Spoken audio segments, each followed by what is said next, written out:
Dukes of Weebdom. Dukes of Weebdom. 109. Yay. All right, so we had a conversation going, and we're like, we gotta just press record and continue the Yeah, we conversation. start hitting a flow state, and I'm just like, oh no. Yeah, I was thinking it too, to like just press the record button and just go. This is... So talking about some ancient history, I'm about to blow your mind. Yes, The Nazca Lines. thank you. I didn't want to butcher the pronunciation. Nazca. Nazca. Nazca. So,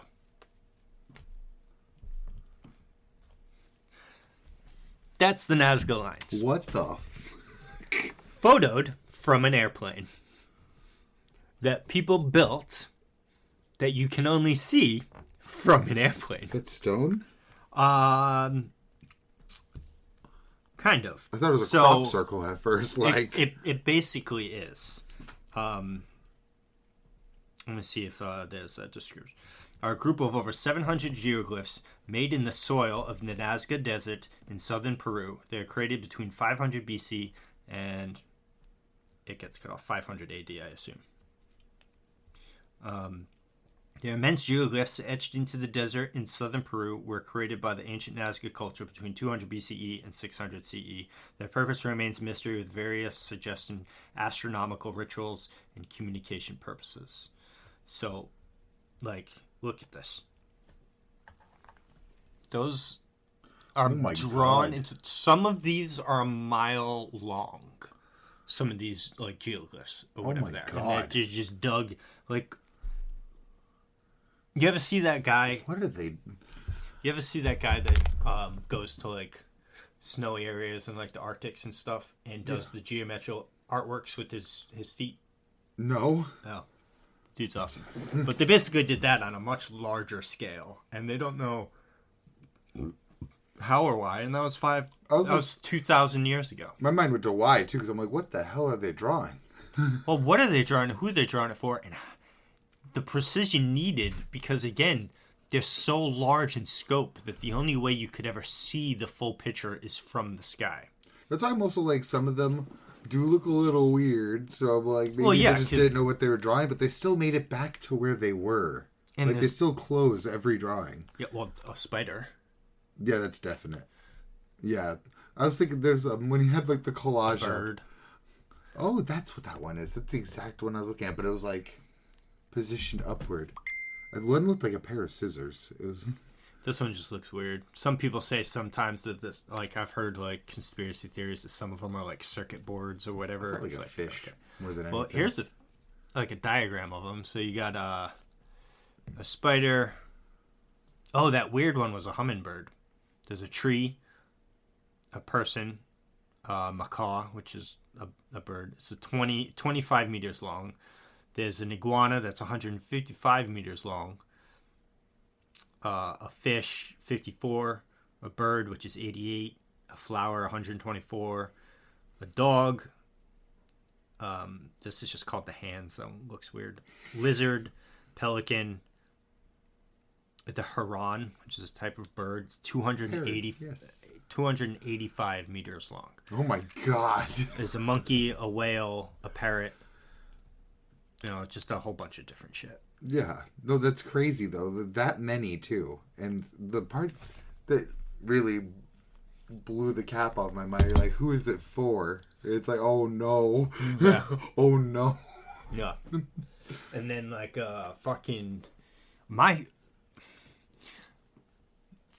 not really my favorite, but, like, my favorite to look at is... I just had the name too, and now it's fucking going. God damn it. Sorry. It's in Peru too, I believe. Fuck.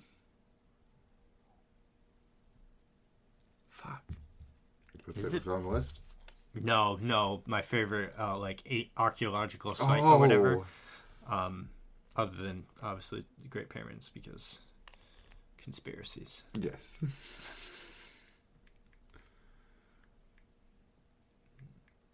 I saw a great post that was like, I deprogrammed a flat earther by telling them that if there was an edge of the world, that we would have commercialized it by now for tourism. Oh, absolutely.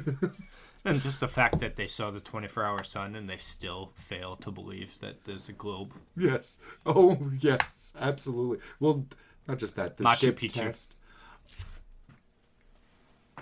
Sorry, I thought it, but then I actually thought that was one of the 7 wonders of the world. It said like an actual like completed building, not a ruin.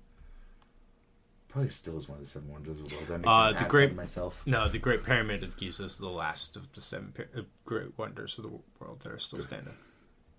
Oh, so all of the other ones aren't? Yeah, no. Oh my god. Like the Colossus of Rhodes, not around. Because I don't think... I think the Colosseum technically is, but it might as well not be Well, still because it's of... I'll come to it. So this is Machu Picchu. Yes! But it's on top of a mountain. So... They really wanted to get away from everyone. Like, you know what I mean? Like, see the mountains? They're above the clouds. All the little elevations of grass, too. And they carried all of those stones up there. I forget the fucking altitude. Machu Picchu is a 15th century Inca citadel located in the eastern caldera of southern Peru on a mountain ridge at 2,430 meters, 7,970 feet.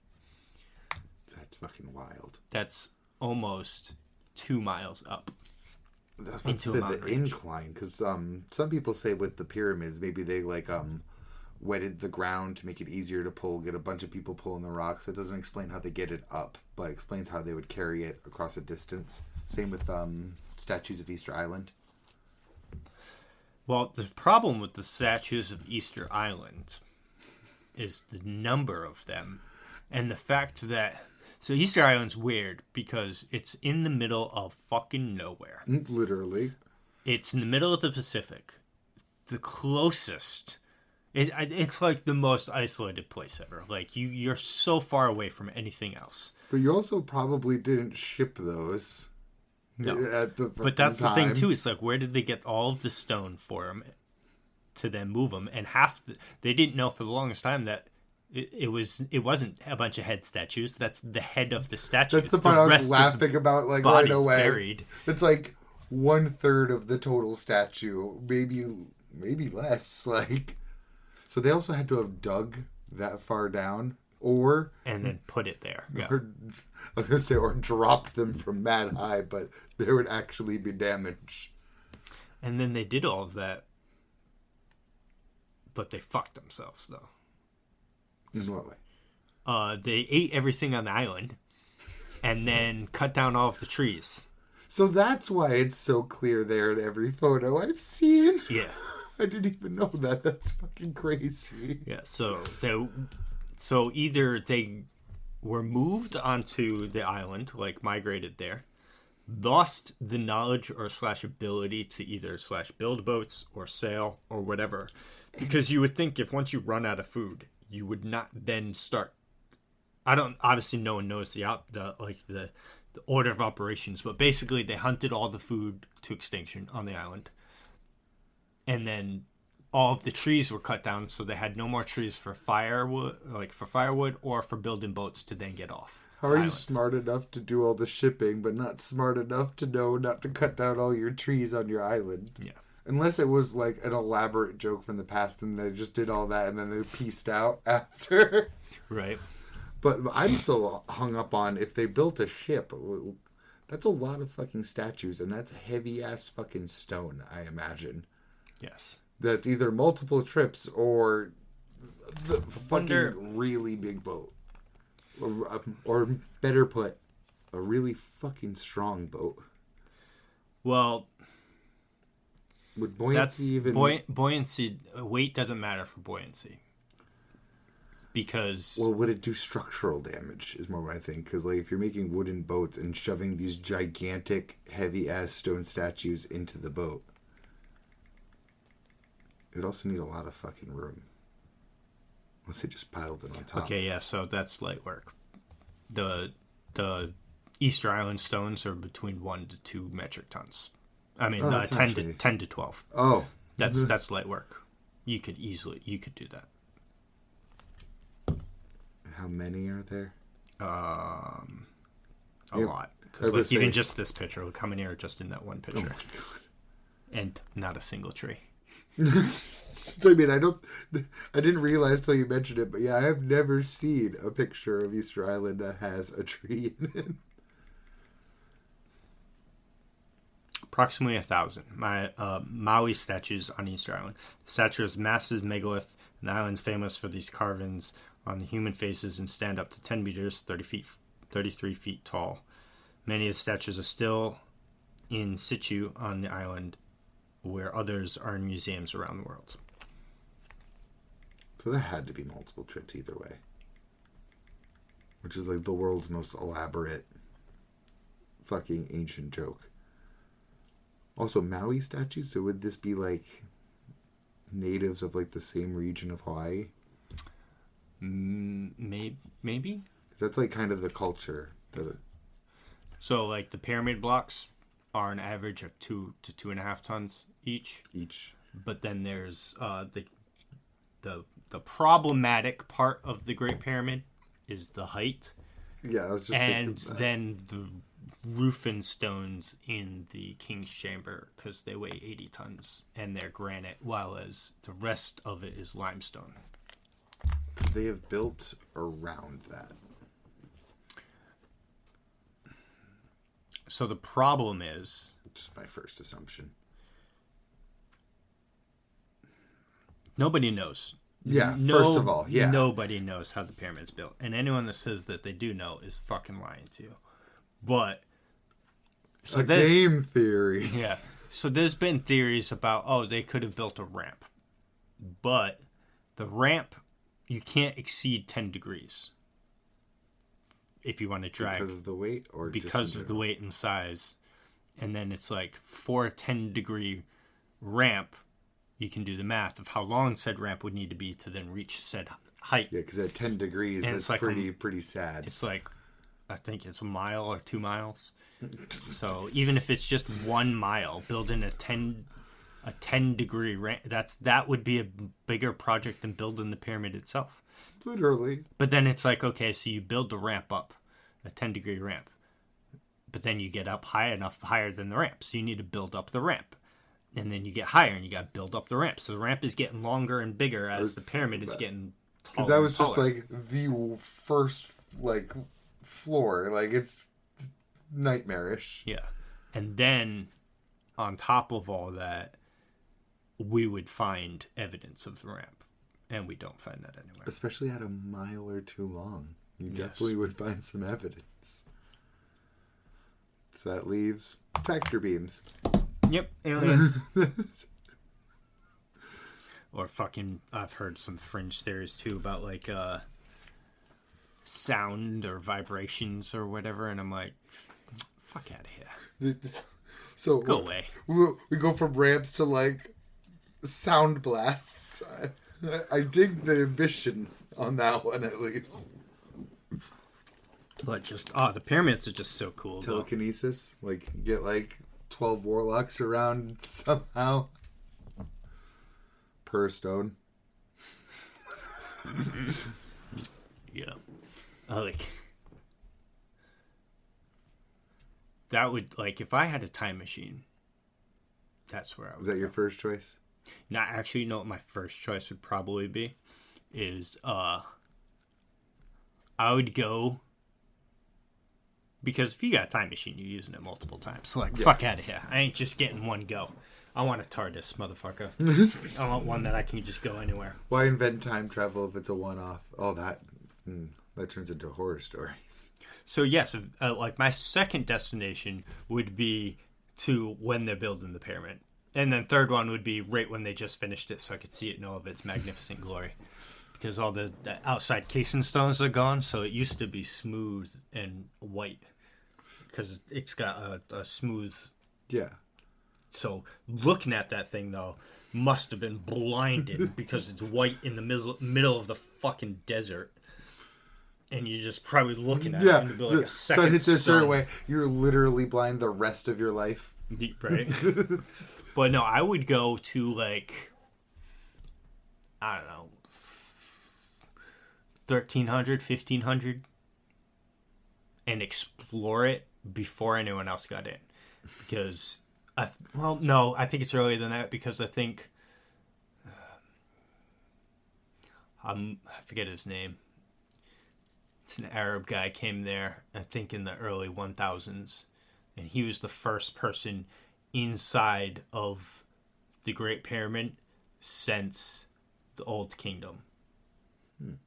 So, like, even before Greece and throughout all of Greek and Roman history, the pyramids were sealed. You hit what was my first one that came to mind. I would check out ancient Greece for sure. Oh, I'd go there too. There'd be so many places I'd go. Yes. But I would want to go with that guy and be there when the first people open it just to see what was, what's in there. That, like, see how it was before. I want to open the loot box first, damn it. Yeah, basically. But no, that would be lit. Don't get me wrong. Don't let my... But it's so unfortunate, too, because then I would tell them, like, no, don't do the way you did it, because...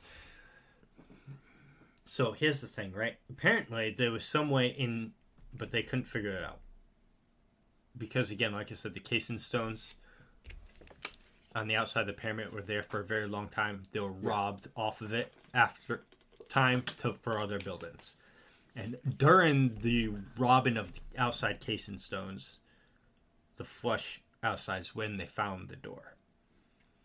Because they didn't know where the door was.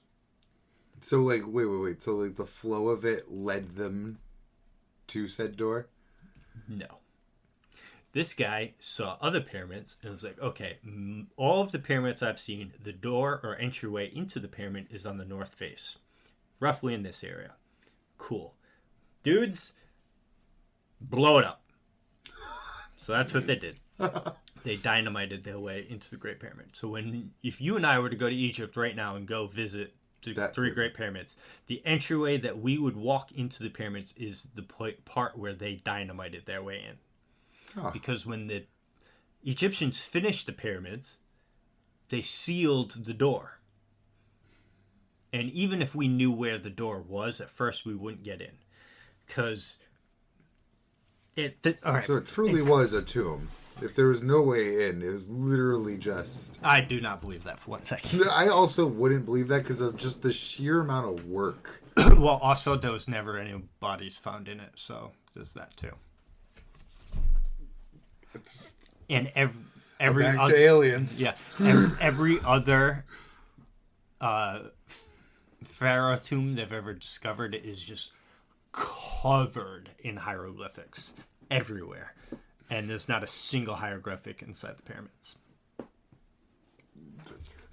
There's one controversial in like way up somewhere inside that's a cunt to get to. Excuse my language. Which also, only reason they got to be in there was because, again, another guy dynamited his way through this spot. They found a cartouche, which is basic... I'm such a nerd. Sorry, I just remembered the magic cards. Continue. Yes, that's an insignia for a pharaoh and his name. So Khufu's cartouche is graffitied in there. Almost like a seal, but like I'm imagining jewelry of some kind. It's basically their signature. Oh shit! So just a cartouche is the hieroglyphic symbol for a specific pharaoh. Picture it that way, like his seal. So someone signatured their pyramid. Yes, so that's why we attribute the Great Pyramid to Khufu, because Khufu's cartouche can be found above. There's relieving chambers, which relieve pressure on the king's chamber when they built it. So you got the king's chamber, right? And above it is an 80-ton solid, humongous solid piece of granite. Then there's a gap that there's nothing. And then above that is another solid piece. And there's 5 of those empty little spaces. And the way it's built out, it's a relieving, it relieves pressure from all of the stones on the king's chamber. And because there's those gaps, right, you can get in those spaces. I'm sorry, I'm so speechless. So the guy dynamited his way into that because he found there's vents, air vents that go from the king's chamber straight out. Because they found them by dropping cannonballs on the outside and rolling in, and it goes straight in. So he found one, or was trying to look for one, and he dynamited his way into those relieving chambers. And at the very top one, when you get in there, that's where supposedly they found that. But it's controversial because his funding was about to run out, so people believe he needed a find. I get what you mean. So the theory, again, though, it's modern academia says no, it's legit, and then other people say no, he just wanted a find, so he put it there so that he could lay claim to saying Khufu built this pyramid, which would give him a claim, and then his sponsor would keep sponsoring him, giving him money to continue his work. I feel like it's so provable either way, but at the same time, because we barely even know how these were built, how could we even say if you faked something like that or not? Yeah. Because you can go, oh, this was definitely made by modern tools. Yeah, we still don't know the tools that actually... Oh, that sucks. I'm still aghast at the thoroughness of this architecture. Oh, it's ridiculous. Well, again, so like I said, I'll go back to like early, I think it's 1100 or to 1300 area or around there, maybe even a little sooner. I forget the exact time frame that this Arab guy came to the pyramids, and he was the one that dynamited his way in, right? Yeah. So they were going through, and then when they were digging through it, they heard something fall in the distance inside the pyramid. So they heard something fall over, and they're like, "There's a void that way. There's free space somewhere in here." So then they started going that way, and then when they went that way, then they bursted into the main ascending corridor of the pyramid. As brute force as it is, that's so fucking based. Unfortunately, because they just blew a hole in the side of it. Yeah, they could have done it in a much more controlled way if they were prepared, but somebody got to be first, I guess. So let's see here. So this is a map of the Great Pyramid. I'm going to save the image so I can zoom in. Give me 1 second. Come on, Google. Download image. Thank you very much. Gallery. Here we go. Okay, so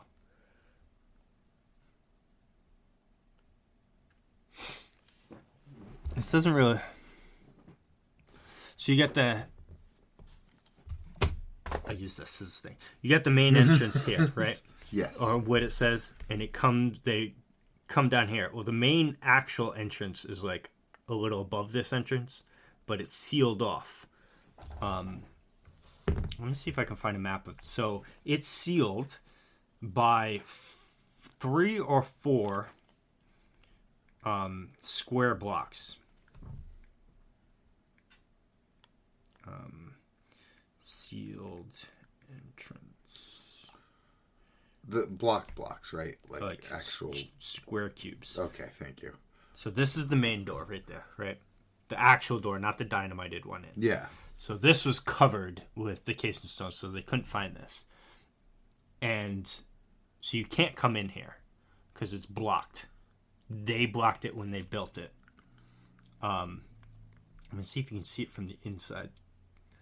Because Are they now too scared to check out the door that's the door? Well, again, so I'm trying to find... Oh. So that's the main entrance. You see this square? Yeah. Right here? There's 3 more of these rocks. But this is slightly larger than this entrance. So this giant rock, that's a person sitting there. There's 3 more of those. That's a shaft right there that goes up this way. And there's that block. Then behind it is another one. And behind that is another one. That they put in there to seal. So you're not ever getting in that way. Yeah. So the dynamite one... They came out past the seal. Because when they came into that area, they went down to see where the door was and ran into those blocks. And they're like, oh, we were never getting in that way. But the precision and the ingenious way to get this done so that, like, this opening is it narrows like this a little bit, but so perfectly, and it's like that's what. So when combine that with the scale of everything. Yeah. So when that thing slid down there, it was just like. I mean, I can imagine blueprinting it all out, but actually actioning something like that at that size, at that scale, so goddamn perfectly. Yeah, 4,500 years ago. Oh my god, because I hate to ever be like, oh, there's so long ago, how could they ever do this with, like, the Greeks, the Romans, the Babylonians, like, Machu Picchu. But it's like... But this came before all of that. Yes. By a long time, too. And again, it's way more complicated than anything the Romans ever made. Anything the Greeks ever made. Rome was 2,000 years ago. This is 2,500 years ago. Aliens, bro.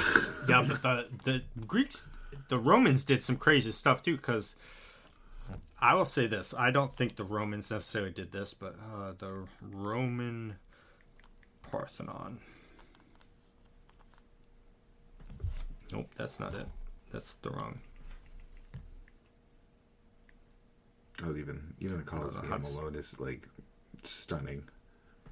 What's that? I said even the Colosseum alone is, like, fucking stunning. It is. I'm not spelling this correctly, and I'm getting Pantheon instead of Parthenon. Parthenon.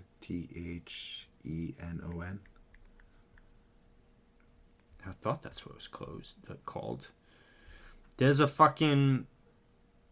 I've definitely heard that word before. Or name specifically. Is it Greek? Is it Greek? Oh yeah, it's Greek Parthenon. My bad. No worries. So this temple right here. Oh shit. Super badass, right? It's where you fight Moog. Yeah, basically, right? Let me see if I can look it up. I'm just gonna type huge ass block. So the Parthenon has... I'm not finding it, but there's a fucking piece of this thing, of the foundation, that is just one giant solid piece that is just like unfathomably huge, and like, how did you fucking put that here? You know what I mean? Sorry, it's like a little like diagram of, I'm guessing, what could have been the surrounding area. Yeah. Because I would love to see what this stuff would look like too. Because like all this is like, when we think of ancient Greek or Roman aesthetics, we think of the white marble everywhere. Mm-hmm. So like all the white marble statues and all that shit was painted. Stone roads. Oh my god. It's just that it all faded off the paint. Yeah, and like, looks like stone again. Especially the marble statues. All of those were vibrantly painted back in the day. I can't even. Again, I didn't even know that they were like pearly white in their peak. Well, they're still pearly white. Yeah. I mean, some of them. Some of them. I mean, the ones that aren't fucking cracked and broken and shit, but... God, it's fucking beautiful. But again, then you scroll back another, 1,000, like you said, 1,000, 1,500-ish years? 2,500. 2,500?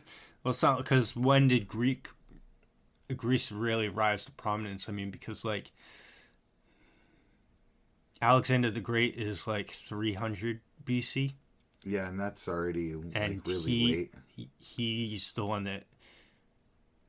I mean, Athens was kind of a thing at that time, because Alexander is in charge of Athens. Like, part of Athens is mainly Mesopotamia, but he and at the time Alexander the Great came around, which again around 300 BC, the Persian Wars have already happened, because Athens Greek area was already at odds with... Did I say Alexander's the one that ended up like expanding it into like a wider empire and then losing most of that territory? Well, yeah, literally when he died. Yeah. It was... how it usually goes. Yeah, he didn't have a clear heir, so all of his vassals basically made their own countries. Chop sueyed it all up. But But yeah, so if that's around 300 BC, then yeah, that's another like. God, I'd estimate probably at least another 300 years of history behind it. Probably more like 500 to 700 years. Yeah, because Rome comes into problems because again, Caesar is like 80 to 50 BC. Yeah. Because then after him is fucking Octavian / Augustus until like 15 AD, and then it's what's his name? It's with a T. I don't know. But then after him is Nero. Tiberius? I think so. And then Nero, so then Caligula not that far behind. Where's Constantine fit in then? Like right towards the end? I don't know, because Rome goes until like 700. I know, they AD. just kept trucking. They did.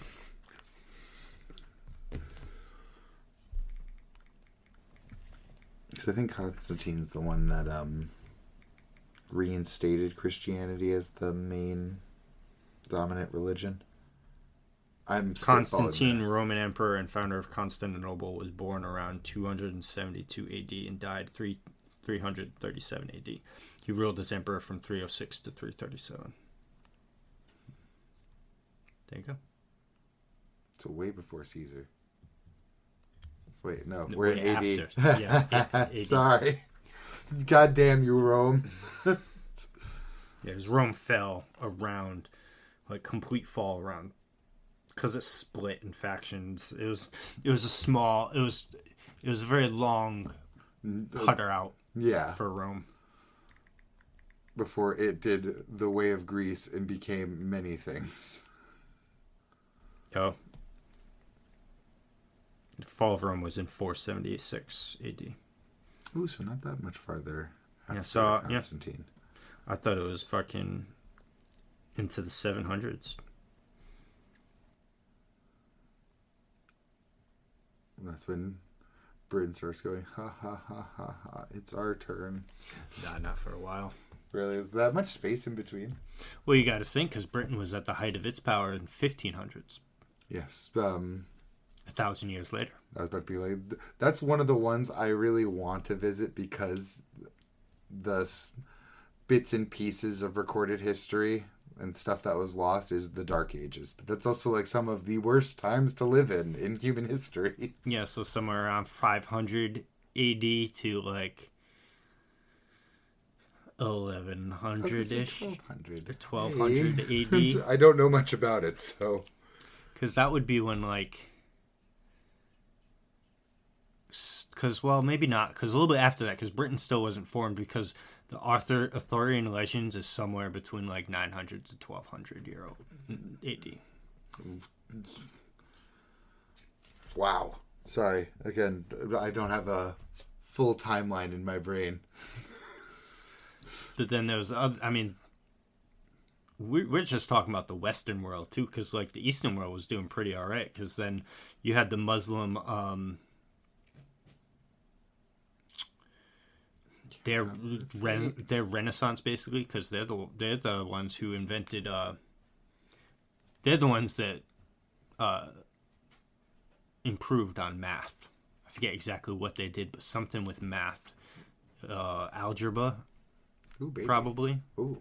I think they came up with algebra. That's fucking fire. And then, of course, we already know the China. They invented gunpowder, or are they just the first to invent guns? Probably somewhere over there. Yeah. But then most of that's like where my stuff get history. I'm fishy because I'm like. I don't remember where everything started to come to power, and like you got around that times when you got the French Renaissance and the fucking that kind of stuff, the Renaissance of like art and stuff like that. And then like for like the Eastern stuff too, it's also separating fact from fiction because I know so little. Yeah. France. Genghis Khan is somewhere around then too. Yes. Fucking Attila the Hun. I can't place all of these amazing figures. I'm glad you mentioned France because I can never quite place like the War of the Roses, Joan of Arc. It's all somewhere around the 13 to 1500s area because you gotta remember the 1500s. That's Christopher Columbus. True. That's a good anchor. You know, that's the discovery of the new world. That's why I need anchors like that to be like, what's going on parallel to this? Because and then, the Spanish Inquisition, all that stuff, and then the Spanish going into South America. Well, Britain was more North America and fucking Australia and just all over the place. And then France was also all over the place because they took some of Canada, but they also think they had stake in like Florida. Probably is all over the place. And then you got the colonies, and then, you know what I mean? Then it's 1700. Good old America. America! Fuck yeah. Ancient technology, man. Ancient stuff like that. Oh, no, I'd visit all of it. Again, Dark Ages, I'd have to, but I'd be wearing some face masks and some camouflage. Yeah, man, it sucks because then that's like, you get into that time period too, and it's like the hyper... turbo feudalism. Turbo fucking, trying to think of a word, but the religious fucking... oppression. Zealotry? Yeah. Zealotry. Yeah, literally zealotry. There it is. Because then you got the fracturing of the Christianity faith where it's like, okay, we got Christianity, but it's like, okay, now we got Protestant, we got Baptist, and we got fucking Catholic, and we got fucking... Jehovah's? Or is that way, way later? Whoever else, and we all hate each other.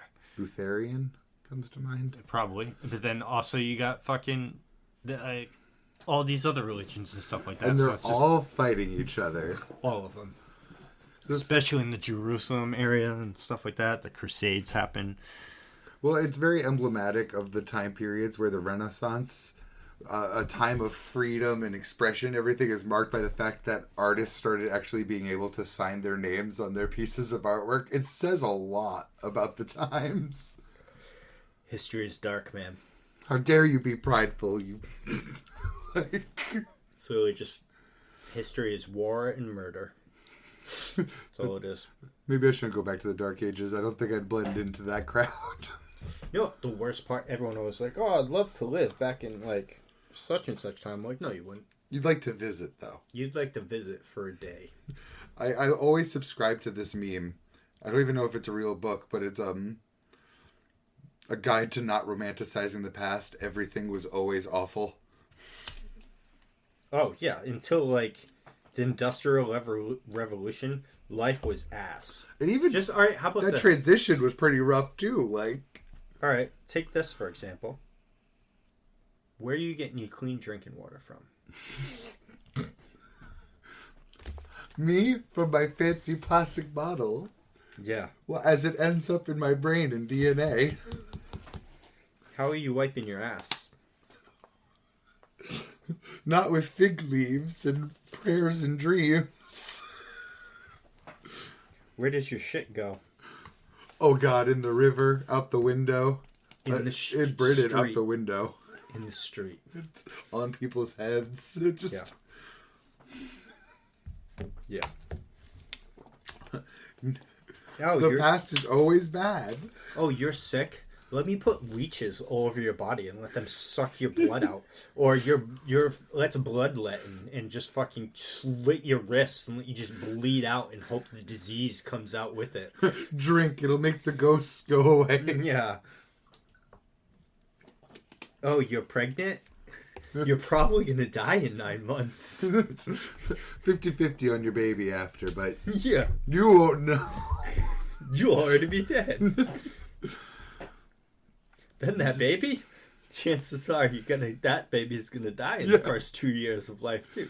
You know, that's why they just pumped him out all the time, and you gotta think like, oh, literally. I remember watching a video on overpopulation being like curving over time, and it's literally proven that in the worst living conditions there was more births because you have to expect that at least like 2/3 of the amount of children you're gonna have are gonna die.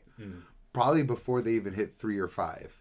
And that's why they... Well, that's why, too, because people were like, oh, life expectancy was like 33 back then. Yeah, because it's an average. And a lot of people died at 3 years old. So when you average numbers, when you have a lot of low numbers mixed in with a lot of high numbers, the average is somewhere towards the low end. And that's the thing, too, with averages, too. That doesn't even mean that the highest life expectancies were double that 30. No. If there's enough at the bottom, the top might just be 40.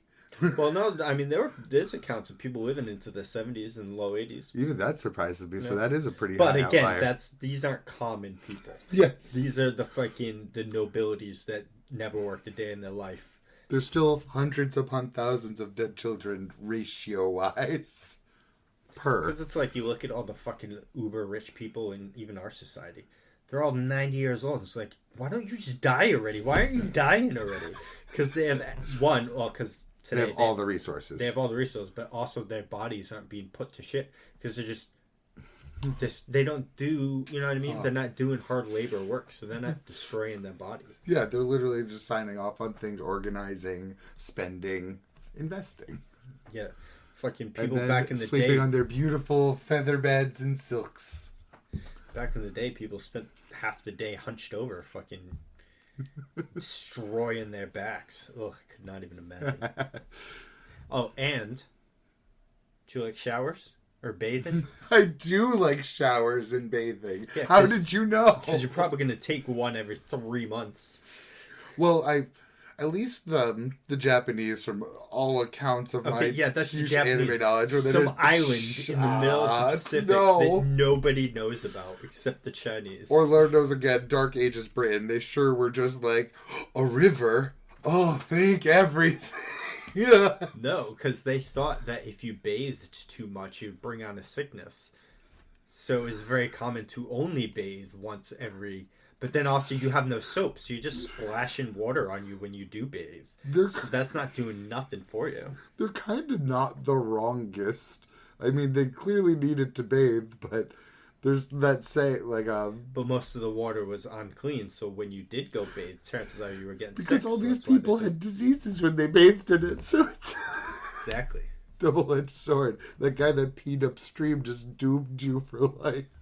The doctor that suggested washing your hands before treating a wound was ostracized by everybody. No! Yes. Just shove your dirty fingies. Don't care about the black-spotted gentleman you just took before. Just... Yeah. Ostracized. That's heresy you're speaking. Yeah. We believe in God, but if we can't see those germs, they don't exist. Another fun fact, that's what they got Joan of Arc on. What was it? Cross-dressing because she was wearing male armor into battle. So that's how the church decided to arrest her and kill her for. That's what Joan of Arc was murdered for. Cross-dressing. I had no clue, first of all.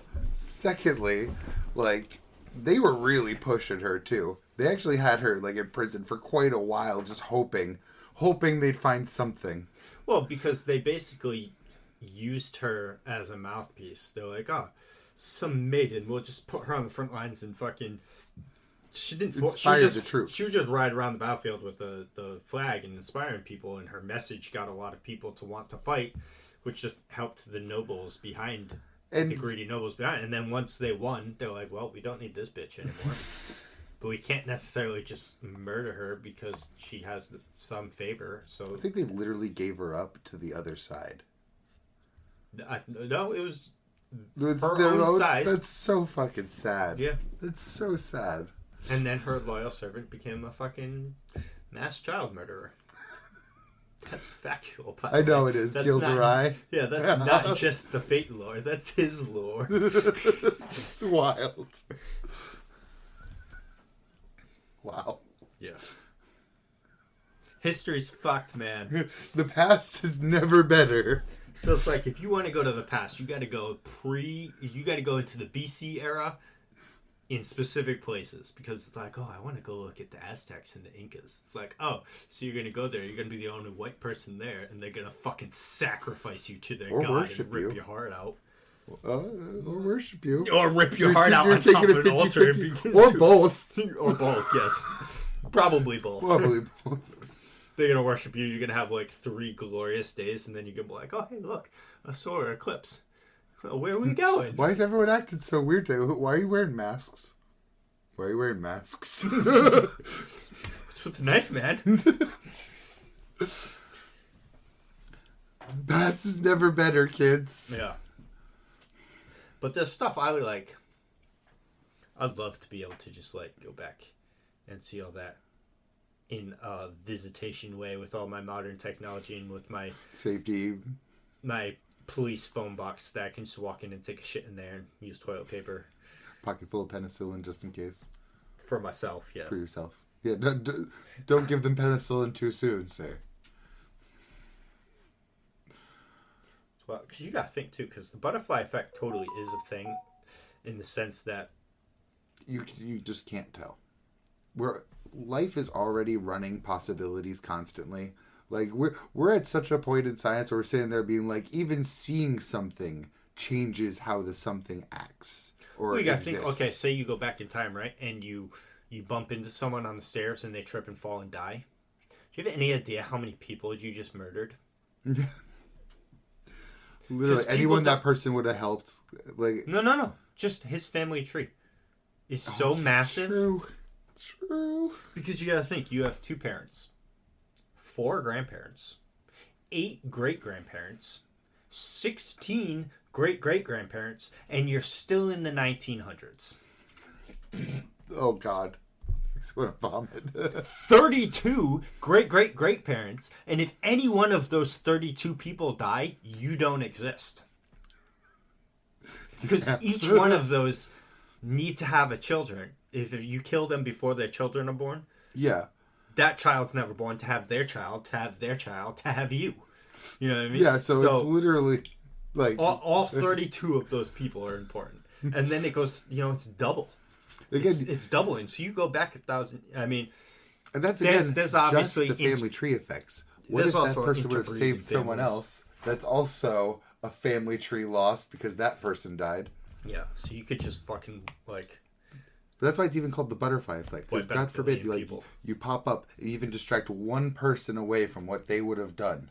Even they notice, even if they don't even see you, they're like, I feel like I'm being watched. Mm-hmm. And then suddenly, unforeseen consequences. Maybe that was the guy that was really essential to building that pyramid. Yeah, so I would just like go and like walk around Rome at its height.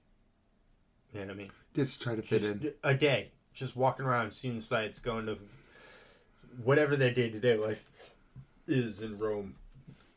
I would fucking... Just learn some like really basic sign language. Be like, can't talk. We got a time machine. We got devices that automatically in real time translate both what I'm saying to them and what they're saying to me. You know what I mean? Fair. In this hypothetical. We already have some technology that would do that. Yeah. So. I would go see the pyramids. I'd see ancient Egypt, Rome, Greece, Athens. The Renaissance. Sparta. Like peak Renaissance. Yeah. All the Aztec places, Native American tribes. Fucking. Just all over the world. And then, I'd go meet some people. Let's go see what Alexander the Great's like. Let's go see. I would again. But then I would get weird with it though, because I would go to Rome and watch Caesar get killed. I would go. I would want to see it too. I mean, yeah, but it's kind of dark when you think about you going back to watch someone get murdered. Yeah, but it's a pretty important murder, and it's also like a lot more gruesome than you think it is too. By the way. No, yeah, wasn't it like 11 people stabbed him like upwards of 60 some odd times? Oh, it's more people than that, but so... It was literally everyone that showed up to Congress that day, I believe. Most people, but a lot of it was post-mortem. Oh my God. So, he's stabbed 3 times before he dies. Well, the first guy slashes at him, and Caesar sees it and kind of blocks it, so it cuts his hand. Then there's a very detailed account of how Caesar was killed. because basically everyone wrote about it in their diaries. Yeah, including Shakespeare. Then he was stabbed by Brutus, stabbed him like twice. Someone stabbed him in the chest and in the thigh. And then when he was dead, someone stabbed him in the groin twice. But most stabs were on the way out, so people would like poke him with their knives. To say I took part in it, but in the initial like attack on Caesar, it was only like 3 or 4 people.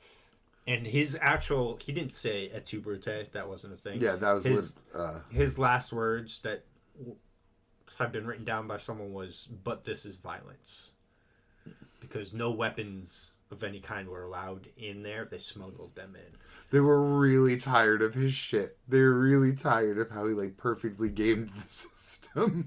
Yeah, and he was basically about to become a dictator. And they timed it so that Mark Antony wasn't there with all of his allies, which were allied with Caesar. And Mark Antony was his bro and a soldier.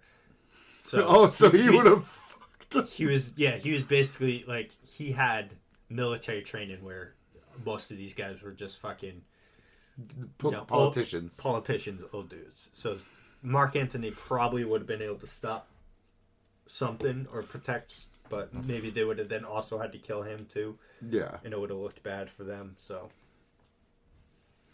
But, they fucked up because they didn't kill Octavian. And he killed all of them. Beautiful. Man had a vendetta. It took him a long time, but he got them all. I would absolutely want to see that too, though, again, just to see how it all went down. You know what's wild too is Caesar almost didn't go. He was sick in the morning. He didn't feel good, but he decided to go. He actually wasn't going to go. He called it off. But then one of the conspirators came to his house, like flipping out because they knew they were going to do it today, and this was their shot because Caesar was getting ready to leave. We need you. So he convinced them to go. Then on the way to the thing, someone came up and gave Caesar a note and said something to him that they don't know, and Caesar put the note, like, handed it to his assistant or whatever. Yeah. That note told him about the assassination attempt that day, and Caesar never read it. Oh my god. Yeah, detailing that, hey, bro, they're bringing knives today, and they're trying to kill you today. Don't go. Please don't. Just open this paper, bro. And he didn't open it, and he went there anyway. Wow.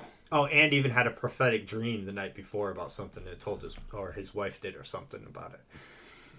About, like, dying or something. It's just, like, super weird coincidences. I was like, damn, that's wild.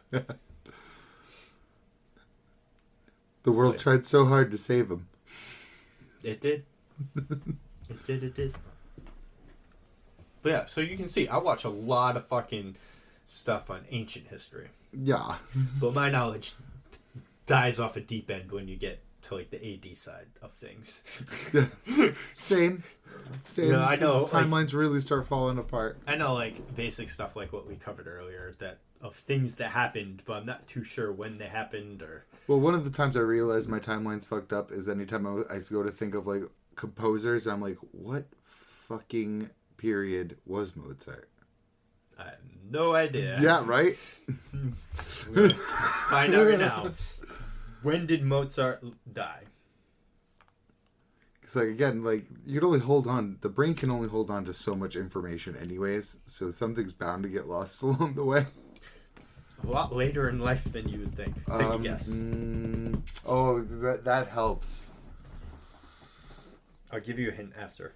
1820. Close. Am I really? Yeah. My hint was going to be the U.S. was founded. 1791 is when he died. That's not bad. He was born in 1756. In Salzburg, which is now modern-day Austria. Sorry, that isn't... I'm trying to think of other Austrians. I don't know why. That's where my brain Beethoven, 1827. Hey. What? Ludwig von Beethoven, a German composer, died in his apartment in the Schwarzwurst Spernehassel, Vienna. Try and read that word. Schwarzspanierhaus. It's a long word. Yeah, it's a mouthful. But, yeah, fuck. I would have guessed like 1600s. If you didn't lay me up a little bit there, I also was going to aim around there, but I'm like, last time I did think about this, I was a little surprised too. Craziness. Yeah, the moment it hits AD, though, again, things like Mozart, things like just everything about like post-U.S. history, even pre-U.S. history, like the Dark Ages and stuff, the fucking Crusades, and again, War of the Roses, French Revolution, all of it is just this big gobbledygook that has no anchoring to anything else. Yeah. Not for me. Like all the King Richards and all of those people. Yeah, I got none. All of English history. Too much of the same names, sir. Yes. You start throwing the third Richard, at me? Henry, and what's the other one? Oh, no. William. Yep. Yeah. It's just a bunch of Richards, Williams, and Henrys. Third, fourth, fifth. 6th, 7th, 8th, 9th, 10th. So. I missed the sequel. Oh, man. That's history, folks. It's a wild ride. I was about to bust out the fucking wibbly, the timey-wimey or whatever. The Doctor Who quote. Wibbly wobbly, timey wimey. Yes, thank you. You would know better than I. I need to. I was binging that hard, and then I just stopped, as most things. That's what happens. You lose that little spark that happens, and it's just like... No, it's just that I stopped the binge, and then it's just hard to go back to it. But then also...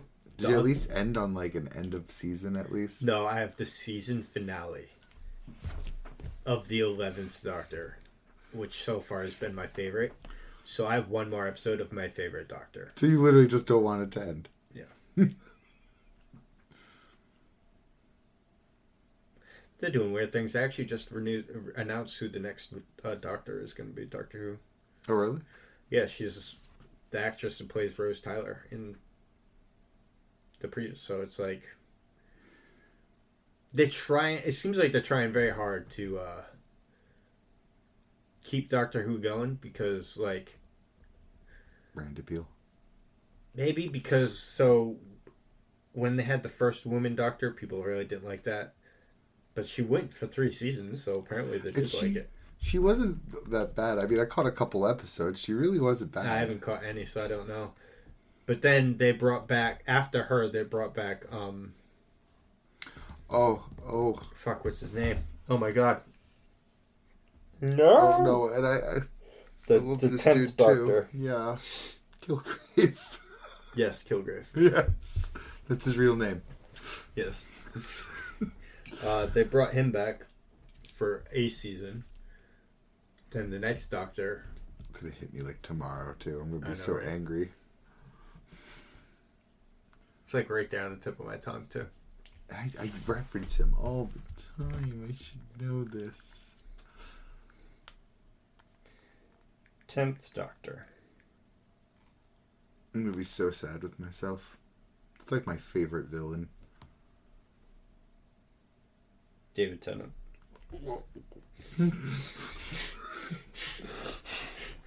Got like a hit of nausea. Damn. Fuck. I don't remember what it's called. It's like Angels and Demons or something like that. Good Omens. Omens, yes. Bad Omens. Bad Omens. Yes, it's on Netflix. He's in it with another British actor, a really good friend of his, and that show's awesome. I got like a mental image of his face, but I definitely don't know that guy's name. Yeah. There's 2 seasons, and I think they're working on the 3rd season now. It was on hiatus for a little bit, like the filming or something. But I think you would like it. I'll have to give it a watch. What's it on? Netflix. It's really good. You'll rope someone into watching it with me. There you go. Still got a bunch of stuff to watch, though. Your watch list is quite long, sir. It is. I even forget because it's been such a wild friggin' month for me. So much anime. Just write it all down to the list on in your notes app on your phone. I need to. I feel like every time I do something like that, I end up not checking the list. Oh my god, yeah. Did you just look at your notes? I'm like, that's way more notes than I had. There's just a crap ton. Do you still have Max at all? No. Well, I think so, because that's how you need to watch Doctor Who, I think. So I have it through Prime Video, yes. Before you get rid of it, watch Dracula. I'm telling you, watch Dracula. It's only 3 hours long total. It's a movie? It's 3 hour long episodes. And it is fucking incredible. I don't even want to spoil anything, but it's like such an incredible depiction of Dracula. It like I'm down for that. It really digs into like why would vampires have these problems, like not being able to cross rivers, having to be invited into homes and all that. It really digs in to the mythos of vampires. I can dig that. Fuck yeah. Big ass recommend. Seriously, it was like I was enraptured. I'll check it out. If I remember. If you remember. Which is fair. When I went in, I was like, vampires. It's been done a million times, but at the same time, I always want, like, more, like, a good vampire, you know what I mean? Let me assure you. Because I feel like it's been a while since there's been a good vampire thing. Probably since Underworld. I haven't seen Underworld. What? I've listened to the soundtrack, but I've never seen it. What? My brain, it's not a good vampire thing, but I went to Trinity Blood. Gross. Gross. It's foundational for me. It wasn't that good. Could have at least said fucking... Helsing? Well, yes, but no, fucking... Yowie, but not Yowie. So, you're right. Sarah from the end. Sarah for the end, yes, thank you. I was pulling it. I did see the boys. On another note, though, I started watching Steins Gate. Oh, yeah. Yeah, I'm on episode 4. Or have watched episode 4 and need on episode 5. Whatever one. Gotcha. I got you either way. About 4 episodes. Pretty good. So far, I mean. Pretty good.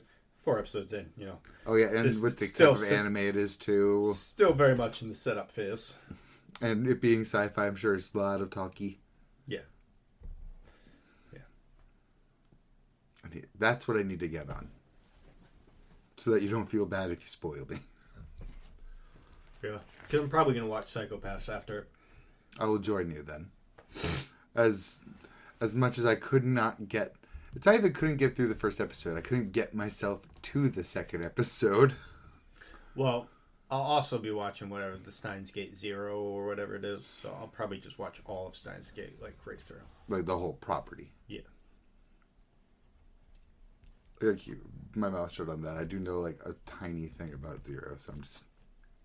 Yeah, best not spoil anything. Mm-hmm. So we're going to be on a sci-fi binge. I guess so. Which is convenient because I need to get back on Moonrise. I watched the first episode of that. Oh yeah, Moonrise. Yeah, I know, right? That was like a hot topic for like a single podcast. I was gonna say a day, as far as the internet's concerned. Well, because I remember when it came out, everyone was like, "Don't sleep on it." Everyone's gonna because it got don't sleep on this. Underrated. Everyone went to bed. Yeah, marketed. It was too. And what is that? Netflix original then? Yes. Figures. They don't market anything they fucking get. They don't even market B stars, and it's successful already. Like, it's a damn shame. To be fair, I don't know how Netflix would go about marketing. Just throwing their budget at the internet. I mean, just throw up some fucking Facebook or Twitter ads or Instagram ads. They're like, yo, this is out, please. Right? That's all it really takes. What are they spending their... They've got to still have a marketing budget. What the fuck are they spending it on? But that's the thing, though. It's Netflix. You don't need marketing for anything. All you need is a fucking Facebook, Twitter, and Instagram account, and you just post a trailer on your own damn account for free. And then just slap it on the banner at the so top then of the it's app. like it's basically that's going to give you all the marketing you need because you're going to post a thing on it, and then everyone's going to share it. Yeah, and then everyone's going to see it. it from being shared, or then news articles are going to pick it up. Oh, check out this new sci-fi anime that Netflix is putting out called Moonrise. You know, stuff like that. Super simple. So yeah, they could easily get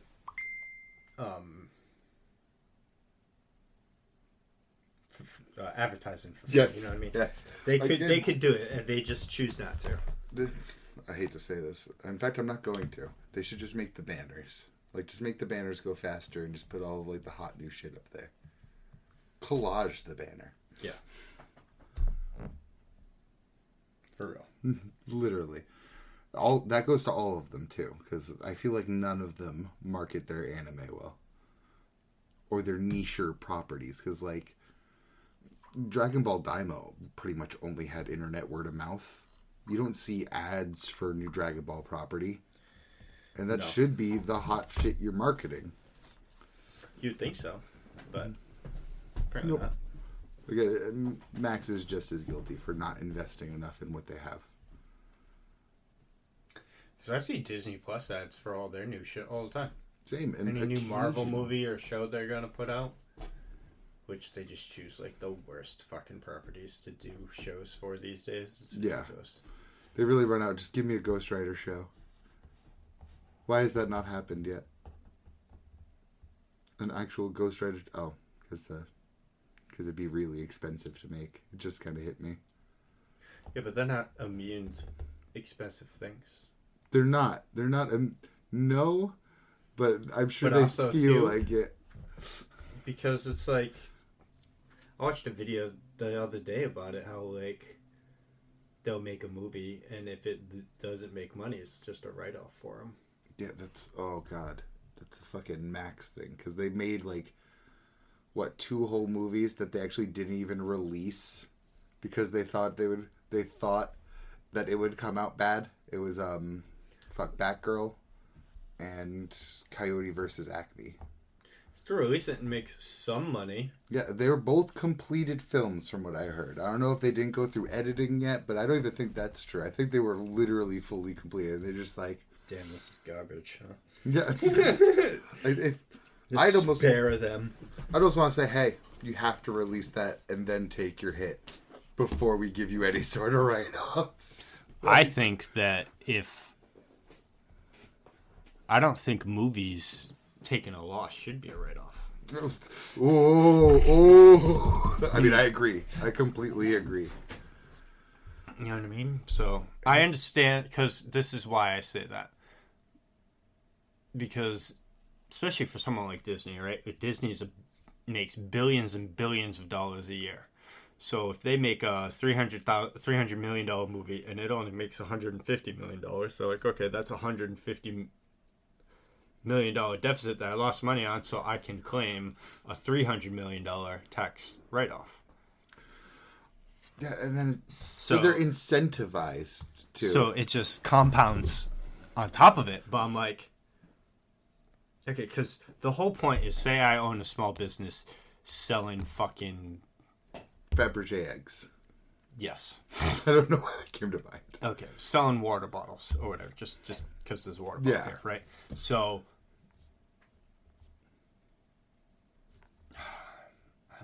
how can I say this? It's like if I lose money that year, say, okay, so I made in profit or in income rather of $1,000, but I had to spend $2,000. I'm in a $1,000 deficit. Yeah. So I can use all of the amount of so like because if I'm selling water bottles, I need to buy the water bottle, and then I mark it up and I sell it to you. So say I buy the water bottle for 50 cents, but I sell it to you for $1. Yeah, because that's also not even all of your overhead too. Yeah. So in original space, if I buy 50 cents, the 50 cents that I spent on the water bottle is a tax write-off. Yes, the part you invested into it, not the difference in what you would make. But then I would then have to pay taxes on the 50 cents that I got from you by selling it to you. But if at the end of the year I bought 100 water bottles and I sold 100 water bottles, you know what I mean? It brings because all a tax write-off is it lowers your taxable income. Yeah. So if I spent $100, I buy 100 of them for 50 cents and I sell 100 of them for 50 cents, they even out. So I made no money. Yes. Technically. Literally. All of the money I made off charity. Of you is the money I used to sustain. To buy the product, yes. So that's how the tax write-off would work. Or if I made, say, $150, but I spent $100, so I had a profit of $100, you know what I mean? 50. So I don't pay taxes on $150, I pay taxes on $50. Yes. So that's what Disney's doing. But Disney's such a large program and company with way more money put into it too, and then way more avenues to then say, okay, we made, because everyone knows, like, we're just using Disney as an example, but anybody, Amazon makes money. You're not gonna tell me that Amazon doesn't make money, but they have enough. Started on Amazon. Everything Twitch does is a tax write-off because Twitch doesn't make money. Twitch loses money. So Twitch, in its entirety, is a massive tax write-off to lower the taxable income of Amazon down. And then they have their own other layouts. So it's all a game of just getting as many write-offs as possible to take their gross net income of that year of $1 quadrillion down to $0. I think it's actually less than 10,000 USD because I think that's if your taxable income is below that or something, you don't have to pay taxes on it or whatever. There's a number threshold that you get low enough, but if you got $1 quadrillion and you're bringing it down to a couple thousand, it might as well just be $0. Yeah, that's on top of, like, against different states trying to, like, throw money in favors at Amazon and be like, please, Daddy, send your warehouse here. Give us those jobs. Yes. But then what they also do is, oh, what do you mean? Amazon headquarters is in Puerto Rico. And Puerto Rico is a territory of the United States. But we have these laws and these laws. No, Puerto Rico does not have a government representative. And there is no taxation without representation. So if your business is headquartered in Puerto Rico, you don't pay taxes because there's no representation. Yeah, emphasis on it's a U.S. territory. Yes. Or mega corporations like Apple or something will be like, okay, we are a Chinese-based company or we're a Japan-based company. So, which is surprising to me why Sony moved from Japan to America. Did they really? Yeah, it's Sony. Sony's a California, Silicon Valley. I didn't even know that. It's been a while. It's I think like 10 years or something like that. I always just assumed that it was still at least like main headquartered in Japan because the fact that Japan keeps buying PlayStations, but they hate Xbox. Yeah, but then to it's like such a fervent degree. Yeah, but then anytime it's the like today's state of play of PlayStation, it's Japanese speaking people that present it. That's what I mean too. I'm like maybe the tax laws in the U.S. are better than what they were in Japan. Oh, that's probably a really accurate guess, to be honest. Maybe they incentivized Sony in some other way too. Maybe they just gave them a better tax deal in general directly. Yeah, I don't know. Be like, please, we all love your products. Come to us. Why must you ship them overseas? So yeah, I think the tax code should definitely change. I think a lot of things should definitely change, but that's a great start. Because it kills me how many steps of the process were taxed in this country. Yeah. Our income is taxed. Anytime I spend my money, it's taxed. Some of the things I spend my money on are taxed after. Again. Well, not me, but the average American, at least. That'd be the two things I'd change. I would make it so billion-dollar companies are not as easily able, because I don't know the tech. I'm not a tax guy. No. I'm not the guy to experts are barely experts on tax code. Yeah, I'm not the guy to write up a bill to try and change how companies pay taxes. But I would change it in a way I would get a team of tax experts. Yeah. And we would sit down, because people out there know. There are tax experts that they know how this shit works. Somehow. And I'll be like, okay, let's figure this out. How do we get Amazon, Google, Apple, all these people to pay taxes and not pay $0 in taxes? Because you got to look at that, dude. Apple makes $78 billion in taxes. Income, profit margins. But then somehow can still get write-offs and benefits and all this to pay no taxes. And then still give their employees like playrooms and shit, which good for them. Good for them. Don't get me wrong. But it's also like, where's all this money going? Because everyone's always like, well... we know where the money's going, but... Because everyone's like, oh, we can't, provide this benefit or this benefit because we can't afford it with taxes. Well, if we tax the Fortune 500 businesses and they actually pay taxes... You just suddenly increased your tax revenue by So I saw flying cars and $50 billion a year. You know what I mean? You can fund whatever the fuck you want with that. Instead of sucking up to them just for the jobs. That's the part that eats away at my soul, man. So that's one. I would change that, and then I would make a bill, just one single paragraph. Companies and corporations cannot own single-family households. Oh, I didn't even see it coming. Sorry. Oh. And I would put in the bill that the house being, what do you call it? Registered as a single home family in the prior year, so that they can't be like, oh, the bill's coming out in 2 months. So that means I close all of these loopholes. So literally, I have 2 months to turn this single family into a 2-family, so I don't have to sell it. That is desperately needed. So you would flood the market. So you would say, okay, you have a year or 2 years to sell the home. You know what I mean? Because you can't just be like, okay, you have until the end of it. You can't be like, you have until the end of the month to sell it, because you can't sell that many houses that fast. You know what I mean? It's just not going to happen. But you would basically... Depends if you price fix it. And I mean in a positive way. You don't need to, though, because you're flooding the market. The value would just drop. The value would go down because now there's exponentially more houses in the market now, and they actually have to compete with each other over sale price. Each other. House prices, the bubble would pop, house prices would drop. You'd be able to finally afford a house and buy one. How you specified the bubble would pop, because that shit's going to be coming irregardless. Maybe. Hopefully. People have been saying it's going to pop for the last 6 years. It's like all the signs of housing crisis 2 electric boogaloo. Because this is what got us into the last huge financial crash in this country. Is real estate as stocks. That's the simplest way to put it.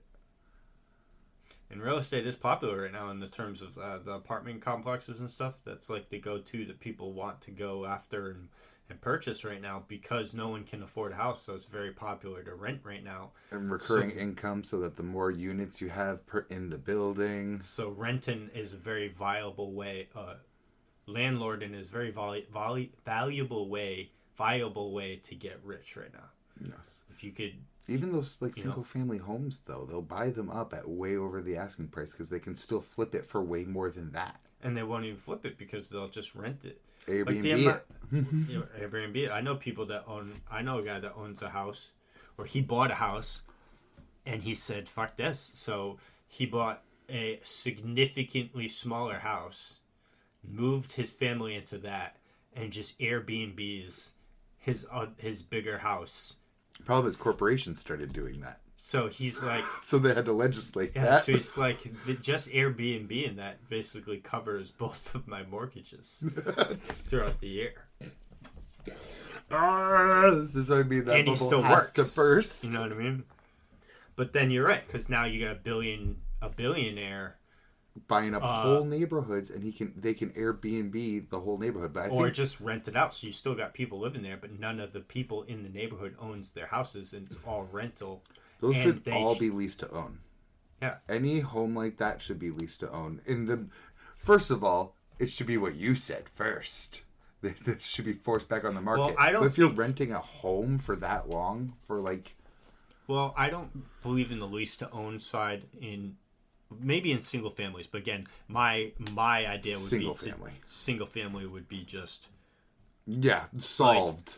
Like I would put an X number on it, be like, okay, because you don't want to go after the little guy. So I don't want to go after the landlord that owns 5 properties that he rents out.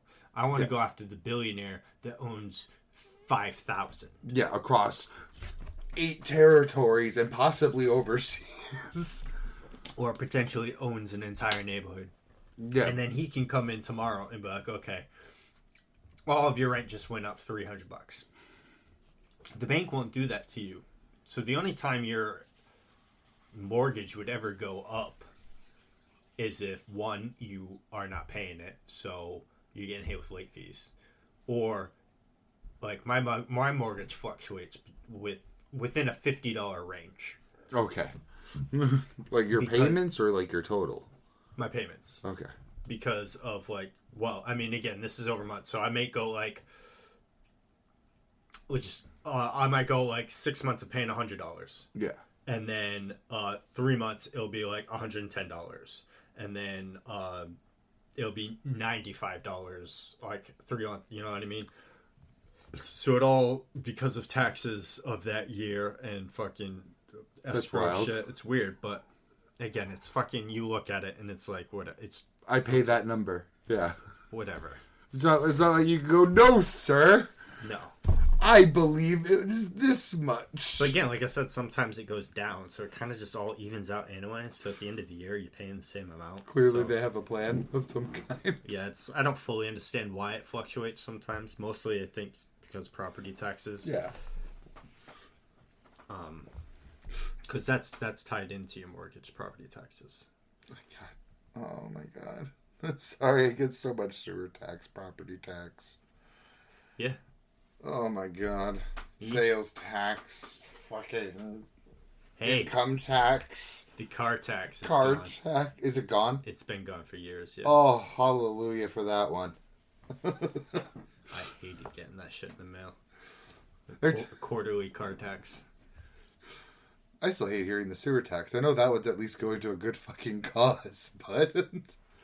Yeah, I guess. Why can't we just do that? Why don't you just pay these people? You're the government. Sorry, I remember I went on that whole fucking, like, tirade about what I would do to Congress. Oh, I would do that too. I'd put term limits. Term limits, limit the number of seats per party, increase the number of parties in this country in general. Because having 2 sides doesn't even represent everyone's opinions. Both sides hate their own representation most of the time. Yeah, we need a moderate. We need a moderate. I would put at least 5 parties. Moderate, left, right, and I forgot what the other one I said. I guess I would label it like either progressive or socialist or conservative. Just call it conservative. And then limit how many so that people don't fucking game the system. You actually have to get other people's opinions on board and form a majority. Or, how about read your own bills? That would be awesome. Because that's what pisses me off. It's like, we're going to put forth a bill that says we're going to buy oil from this person. But then you get the bill, right? And you're like, why is that bill 800 pages long? Just to say that, I mean, I get there's a lot of legal jargon that you have to talk about. So technicals, I guess. You can't just say I'm gonna allow. You know what I mean? So it's like, okay, I could get like 10 pages of that. Could just be your legal way of speaking to get and it. So flourish, because you know they love their flourish. Well, no, because like when you write a legal document of something, be like I'm not like a restraining order or whatever. I'm not gonna affect you or whatever. You could say that in a paragraph. But if you were to type a legal document about that, it's gonna be like 3 pages long, because they're gonna cover all the bases. You know what I mean? And like when you talk about it, like just saying your name has to be your full name at such and such or whatever. So it's like your three sentences just identifying you, and then 3 sentences identifying me, and then 5 sentences identifying where we're gonna do this, how we're, you know what I mean? So at what price, at what volume, with who. Now we gotta say the who in their full legal definition. Yes, so text gets long, but not like 800 pages. No, because then you finish those 50 pages that are actually related, and then suddenly you're finding, oh, this much of the budget should go over here too. It's like, wait a minute. Yeah, because they're like, when did we jump topic? Like, yeah, because it's lobbying. It's like, I need this congressman to vote on this bill, so he wants such and such. So let me just try and sneak it into this bill. So if he says yes on it, he gets his thing in the bill and it passes, and then we're all square. But he does that with like such, whoever's proposing the bill will do that with like 200 people in Congress to get 200 fucking votes. It doesn't take that much money. But the other problem is, I've always hated lobbying. Obviously, it's the easiest thing in the world to hate. That would be another thing I would do. You can't donate more than X amount of money.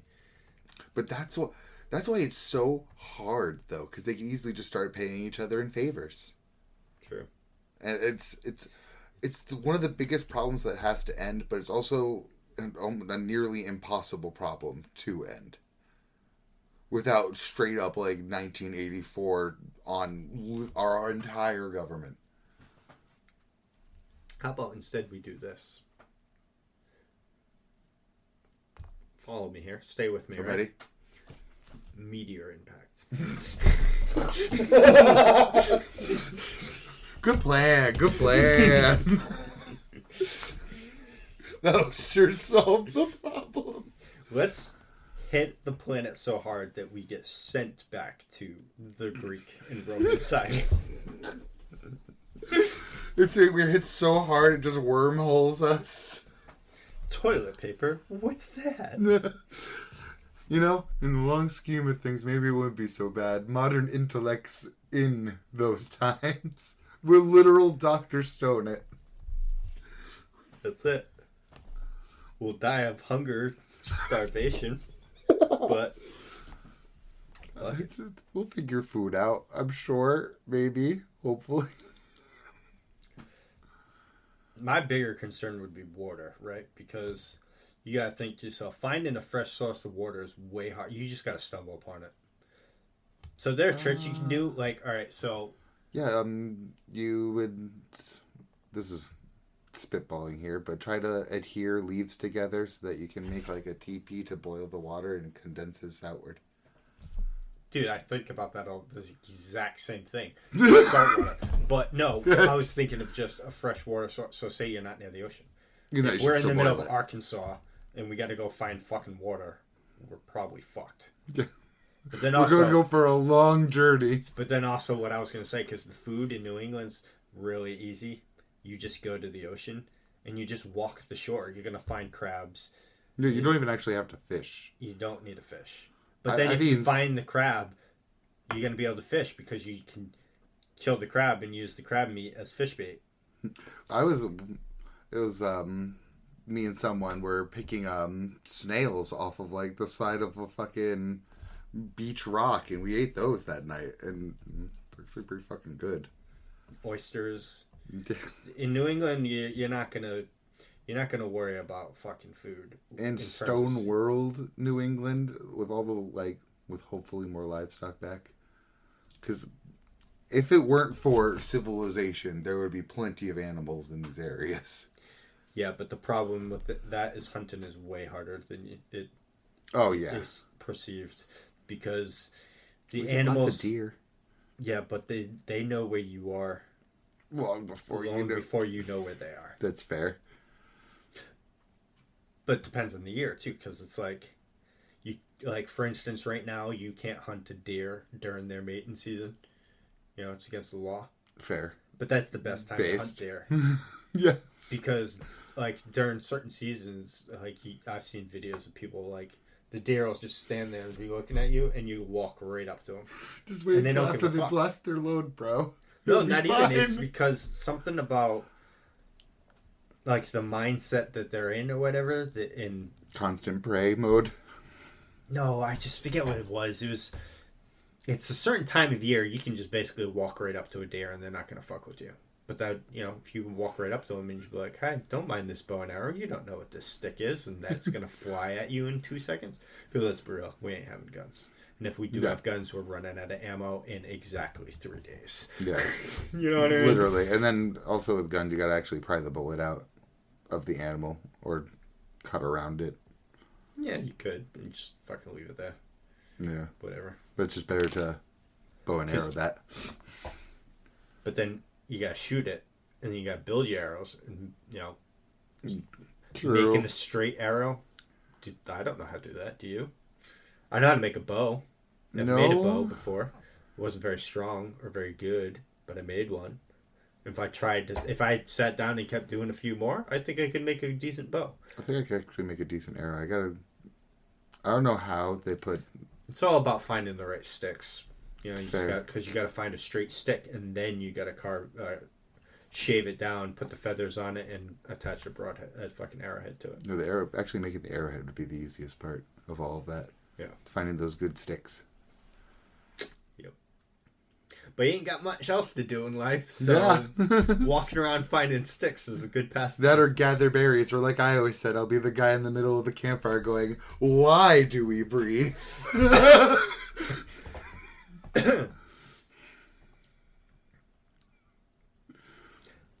Oh, I lied. There's another thing I would do if I had supreme power. How often I would do it, though, would change. I don't know. Especially in because then certain things aren't visible in the summer. I would do, okay, it's such and such date. It's 9 o'clock at night. Every light in the entire country gets shut off right now. Oh, like a national curfew? No, just so I could see the stars in their entirety. I want a countrywide blackout, no light pollution, motherfuckers. Just so you can see the stars. So I can see. Well, so we can see the stars. Good save. But no, that I think would bring a lot of joy to the world, to the country. Yeah.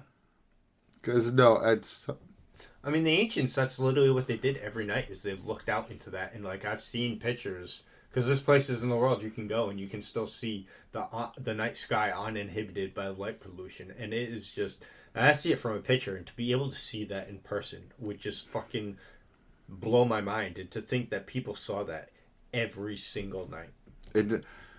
Where we are, sometimes we get nice nights, we see a few stars, we're just sitting there and being like, it's not like that. Yeah. When I can count the number of stars that I can see in the night sky, there's a problem. Yeah, literally. Let me see if I can. I'll try and find this, but go ahead. All the more reason I would want to go to Alaska or very far north Canada, actually see the fucking northern lights too, but not just the northern lights. Those are some of the best places to see the stars. My wife told me about it, and we just completely forgot. Apparently, you were supposed to be able to see the northern lights this past Monday. I kept hearing that too, and I didn't see them. We didn't look out. We didn't even go out to it. Breaks my heart. That's like a big time bucket list. I think you can see them in Iceland too, but I don't know that one for sure. But I've always wanted to see the Northern Lights. But those are also some of the best places to see the stars. Every time you see a shot of the Northern Lights, it is always the most gorgeous sky around and behind it. That's without light pollution. Oh, Sorry. At a specific time of year, because that like line right there. That's the Milky Way, the disk of the Milky Way, and you can only see that at certain times of the year. Oh, but sorry to awaken something ancient in me. I'm just like so beautiful, right? That's like numero uno on my bucket list is to see that image. Yeah. On the sky. Like in person, actually, with your eyeballs. With my own eyeballs, yes. Because I can see a picture of that and be like, oh, that's cool. That's nice. I can see it in Oblivion and be like, oh, that's really pretty because Oblivion has two moons and they're right next to each other and that's all nice. Nice to put a little smile, but not awe. Like I would sit there and I would just stare for hours. I could just stare at it. Maybe even try to sleep under it if it was safe enough. I don't even know. Like, I know there's probably parts of the country you could do it because I know. Maybe I'll do that is maybe some year I'll take a vacation and go to the Grand Canyon because I think there's got to be there's got to be some kind of like campground or some kind of definitely park out there because the Grand Canyon's in the middle of the desert. And apparently the stargazing out there is really good. So I would say with how marketable that would be too, there's absolutely got to be a campground near there. Yeah. I don't know if that's a fly or a bee. He is loud as hell, though. He is. Put it that way somewhere. Be gone, or for now. I love summertime. The insects return. Yeah, I've been noticing them out lately, and just. Big sad. That's why I always said I wouldn't want to like go south because that gets worse. Yeah, I know. It's ridiculous. I already can't deal with it. It's like 4 flies around and 1 mosquito. Oh, don't even get me started on mosquitoes though. Actually, it's like when I used to go down to like the Virginia, North Carolina area. It's like mosquito haven. It's like. That's their favorite. That's their shit. That's the true thing I would do. No mosquitoes. I'd zap them all out of existence. I still can't help but wonder if that would hurt the ecosystem. I don't give a fuck. It will even out. Or I'll do this. Mosquitoes do not bite humans. There you go. Problem Beautiful. Solved. Wonderful. Though, if I'm being really honest here, I would also take that coin flip to get rid of mosquitoes. I'd be like, consequences be damned. Spiders eat mosquitoes, and then spiders can die too. But then again, maybe more flies will start coming around, or something that mosquitoes were taking up the space of for spiders to eat. Yeah, but flies are super easy to get rid of. You just put up one of those zapper things, and they just like, what's this? And they just fly into it. Oh, I was just mentioning it for the spider's diet. I'll live with flies. That's fine. Yeah. But mosquitoes are an absolute no. And that's like, what, half the deaths in, like, the hottest places on Earth gone? Because it's malaria gone. Like that. Mm. Like, if all the mosquitoes right now were to go away, malaria rates would drop like fucking, like a cinder block through water. That was a weird analogy. No, but it makes sense. Yeah. The main carrier / causes of malaria. Still one of the biggest killers on Earth. Craziness. Yeah. Doom and gloom. And stars. It's another thing, too, where that money is going. Not to the research of diseases. No. Absolutely not. Because we cured... polio? Smallpox. Yes. We eradicated that. There's only 2 instances of smallpox left in the world. One is in the U.S. It's in a vial. Like, we have a vial of smallpox in... Shoot that shit into space. No, well... Why do we keep it? It's in a mountain bunker. Why do we keep it? That has a lot of stuff in there. Like, I forget, like... Just like a sample? Yeah, well, because you'd want it to, because you could cross-reference it with other things. Or you can unleash all of these things again at the same time. Why? We pretty much had polio solved for like the longest fucking time, too.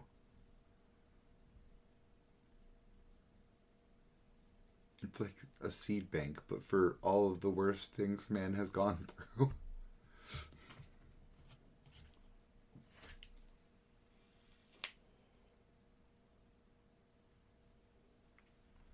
Oh, yeah. Oh, fuck.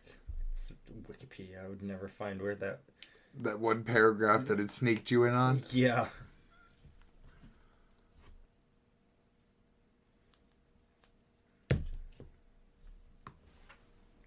Oh. Did we have measles solved, too? I think so. In November 2021, the CDC announced that several frozen vials labeled smallpox were discovered in a freezer in the Merck & Co. vaccine research facility at Montgomery County, Pennsylvania. The vials were determined to contain the vaccinia virus used in making the vaccine, not the Varroa virus, which causes smallpox. Okay. So it's not the disease itself, it is... The vaccine version? It's what they use to make the vaccine. Sorry, I'm still hung up on the... Who discovered? Why did they discover something that was already a part of our own government? Who discovered? That's wild. Just the CDC announced that they were discovered in... Merck & Co. is an American multinational pharmaceutical company headquarters in New Jersey. The company does business as Merck Sharp and Dome, or MSD, outside the USD, Canada. That is fucking wild. Yeah, I saw some video. I guess there's this big bunker that keeps a bunch of vials of stuff. That is... For research purposes. That's fair. I mean... Who knows if it would come back and they actually need that? I do feel bad, though. Well, because you know the saying that I don't know what weapons will be used in World War III, but I know World War IV will be fought with sticks and stones. Yeah. I think Einstein said it, or Oppenheimer. I don't think I heard the exact quote, but it made such logical sense that it's just like, mm-hmm. Yeah, so one of those two said it, but... Based on that theory, you think that at some point in the future, civilization is going to get set back. Yes. Again. The Great Filter. Yes. When that does happen, though, there's going to be some poor soul. This poor man, he's going to discover... He's going to be an archaeologist in the future. Say like 3,000 years in the future, right? You got this archaeologist, he's going to find a bunker deep in the mountains. They're going to dynamite their way into it. If they can get in that way, but they do it that way, and then they're gonna come in, and it's not what we're just talking about, vaccine place, because that would also suck, because he's gonna open it and be like, oh, what's all this stuff? It'll be a literal Pandora's box. Yeah, well, because you know that all of the nuclear waste is stored in barrels inside vaults in mountains and stuff like that. Mm-hmm. I do actually know that. So somebody, someday, not after all of civilization went away and then all this, they're going to find that and they're going to open that. And they're not going to know that they died in that second. But they're not actually going to die for another, week. I hate to say it, but that's what we should be using the moon for. To get rid of our nuclear waste. I formally said shoot it into space. But, here's the problem, though. How often do said rockets blow up on the way up there? That is such an excellent point, sir. So let's just load this bitch up with nuclear waste, right? And then it blows up in the stratosphere and just carpet bombs everybody. You know what? Our original plan was perfect. Let's keep storing it underground and in mountains and shit. And let's also not put it in the ocean. Because then it gets because they're metal, so eventually the containers are going to rot out and it's going to leak into the ocean and just kill all the fishes. Yeah, and then we're going to get set back a million years. Yeah, because then it's going to seep into the water, and all water on the planet is connected some way to each other. Yeah. And, salt water and fresh water may not mix, but contaminants might mix between them. And we see how long it takes for Earth to bounce back from the effects of nuclear radiation. Apparently not as long as we think.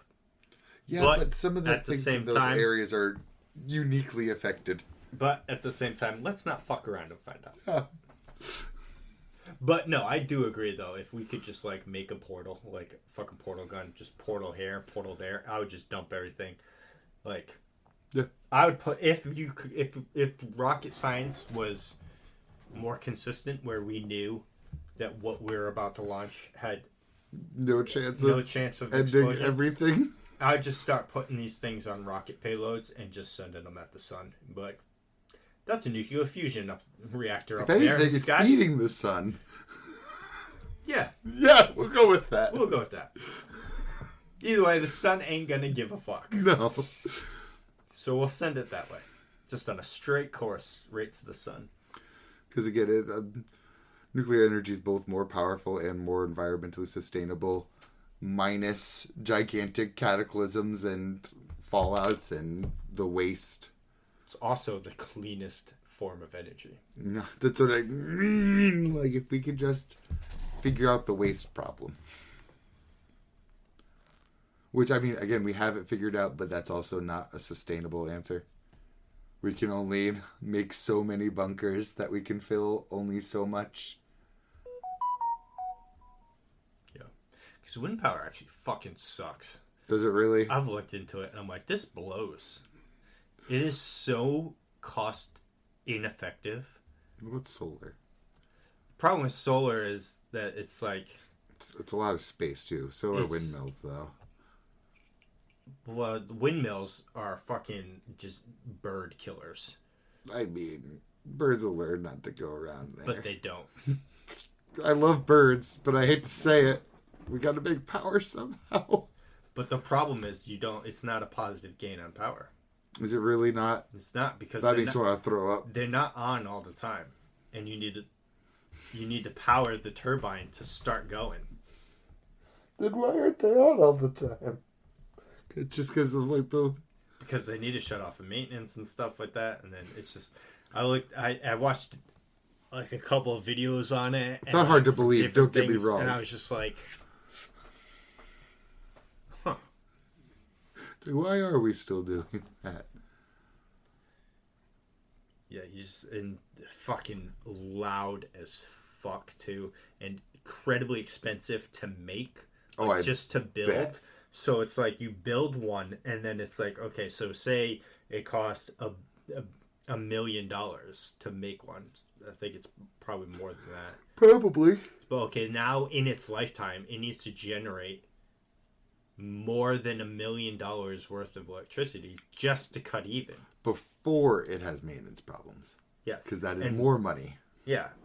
So it's just not cost effective. But then solar is the problem with solar is that the panels themselves have to be replaced a bunch of times. But overall, I think solar is pretty good. It's just, again, it's the space issue. Yeah, it's a big problem. But at least I'd say more bang for your buck with solar, because it's not like turbines where you have to space them out far enough. I think though that if every house had a solar panel on the roof, you know what I mean? It definitely doesn't fucking hurt. Because I would have loved to have solar. Especially I don't know how it works now, but when solar was first coming out, the local energy, all the local energy companies would pay you for your energy. So say I had a solar surplus, sir. Yeah, so because you would hook it to their grid. So anything you didn't use of your own solar would go on their grid, and they had a meter to check it, and they would send you a check every month for the amount of energy that you put into their grid. It's pretty hot. And solar panels don't look bad on houses either. They don't. Not to go aesthetic, but... The problem with solar is, you put a panel on, and they're $10,000, $15,000 for installation. And the way I look at it, though, I think to myself, and I'm like, is that also cost effective? Because my electric bill is like $65 a month. That's actually shocking. Yeah. Right now, because it's not the summer. My AC units are about to turn on, so it's going to go up to like $150 a month. But I do, do that math. How many months is it going to take just to cover up to the cost? Yeah. Of putting it in, and then 15, now you're 000. Yeah, that's. I don't even want to do that.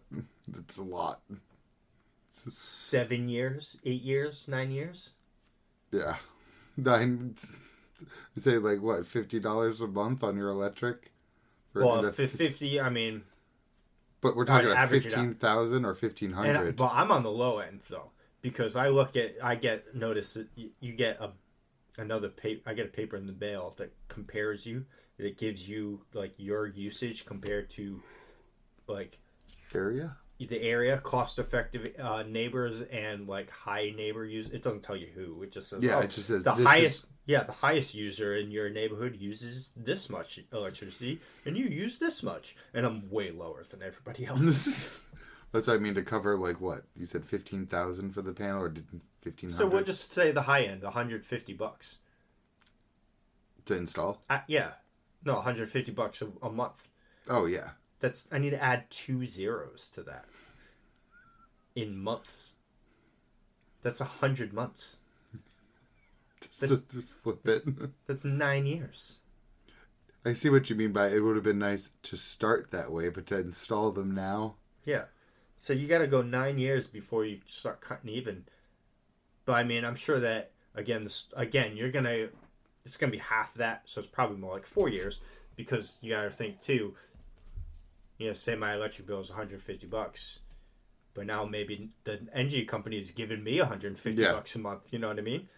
I mean, it's just, again, flipping whatever the cost to install the panel is going to be, and maintenance replacements. Yeah. But again, this is just all speculation on my side. I don't actually know. Me either. I just know anything about this. So maybe it is super cost effective to put solar panels on your roof. I don't know. I just worry because solar panels has reached such a grifty market at this point, where you're getting calls about solar panels and offers on like text about solar panels, where it just hits that point where it's like, there's no way that it's cost effective if this many people are trying to sell me on it. Yeah.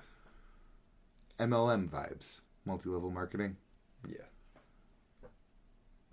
And electric cars just make me smile. I do like me electric cars as much as, but I like it, and I get it. It's a good step. It's too early. It's still early. Yes. It's baby steps. But they got adopted way faster than I thought they ever would when they first became a thing. Yeah. But it's like, to charge all of your stuff, you're charging it on the grid, and the grid is powered by fucking fossil fuels. So you're still fucked. You're still putting fossil fuels in your car. You just hit me too. Extra. It's fossil fuels with extra steps. I'm already like super radical when it comes to transportation, but I'll never get my wishes with that. Most metropolitan areas in this country should just be public transportation to begin with, but we'll never, ever, ever, ever, ever reach that point. That is an empty wish. You'd have to wipe city clean. Buses, trains, trolleys, everything. Literally all of it. No city that's walkable should be filled with cars. Whether it be pollution, resources, the metal, the gas, all of it is so unnecessary for metropolitan areas. The moment you start getting rural, you absolutely need a personal vehicle. They're not going to build trains to take you off the fucking road. That's how cities are anyway. They are, but they're also jam-packed with cars. Yeah, but they're all taxis. No, you'd be surprised. Having to drive around. I've been in Manhattan traffic in a car before. It is actual hell. Oh, I know. But every time I see a picture of it too, it's like 90, like at least half or more are all yellow taxis. And it's as it should be. But no, that's the problem. It's not as it should be. No, it's still that's cars. the problem. That's what I mean. Those should all be buses that could carry way more people per vehicle. All of them. Not all of them. but a fuckload more than what's there. But again, that's what I'm getting to. I'd have to completely fucking upturn infrastructure. Like, true. That's where I get radical. I'm a very big 15-minute city proponent too. It's the idea that almost everything that you would, as a person, would need should be within a 15-minute drive of your home. But as a city planning idea. I was going to say that only works as a city or a very, very urban area because... all of this goes out once you hit farmland and rural areas. Yeah, because your nearest local store could be an hour and a half away from you. Yes. And I still like having my nature. Thank you. I can't have all 15-minute cities as far as the eye can see. Well, that's why in like Texas and some places in Alabama... because my brother lives in Texas, it's like you go to a gas station and you walk in the gas station and it's a mini grocery store. Like they're fucking selling eggs and you look over there. Well, it's Texas, so you look over there and there's fucking steak. I was gonna say guns. Shit. But yeah, so like you go to a gas station and chances are the mini mart that's in there is like actually a mini grocery store. It's like that because the demand is that high too. Like they can keep that up. Because everything's... I mean, like, obviously the city areas are different, but like in the urban or the farmland area, like I said, like that's the one gas station for 100 miles. That one gas station is fucking humongous, and then it makes money hand over fist off of being humongous because they literally are that one meat place for so much of the area. Yeah. So it's like but then they would have a local grocery store maybe 15 miles down that way. So that's the thing. It's like everything is like 10 or 15 miles away from each other. So everything has a little bit of everything. You know what I mean? Just to get by. Yes.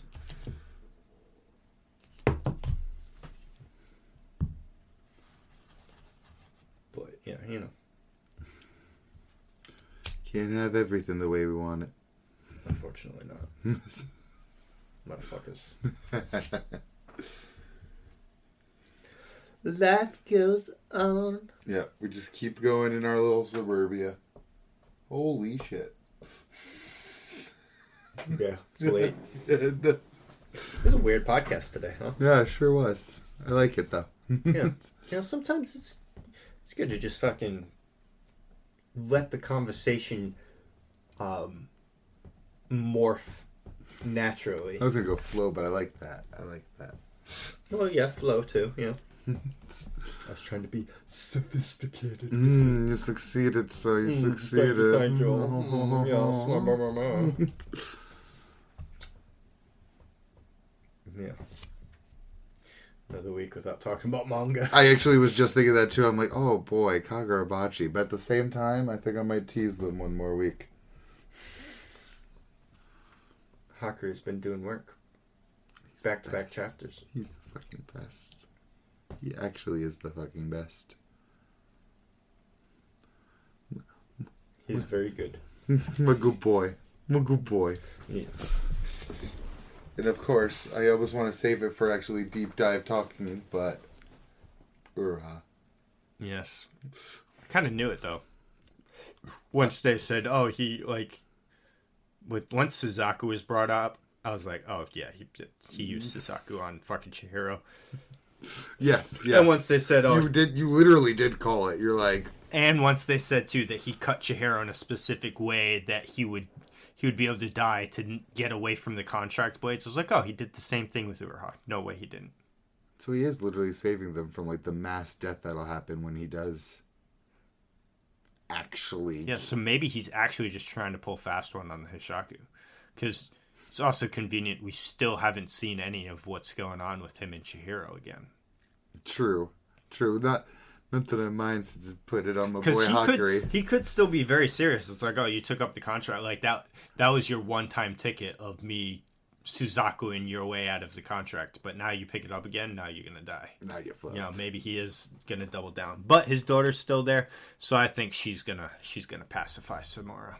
Yes. I mean, I hope she does, too, because that's, like, the right fucking path. Yeah. So that's where I see. Like, if you give a shit about your daughter, like you keep saying you do, you know what I mean? I tell you, though, Kabunami is getting their asses beat right now. Yeah, sure are. Except for the one guy. Oh, I liked him too, but I don't remember his name. The one that would just win fucking Mashal all over their asses. Yeah, but he's fighting 2 tattooed people now, so he's probably not going to do too hot. No, I went into this expecting that the fucking Kamunabe are going to get at least halfway wiped. The way they kept being like... The Hishaku are going to win on this side. They lost on the Chihiro side. They're going to win on this side, 100%. The way they're like, they're not fighting for defense. They're hunting. I'm like, oh, these guys are going to lose.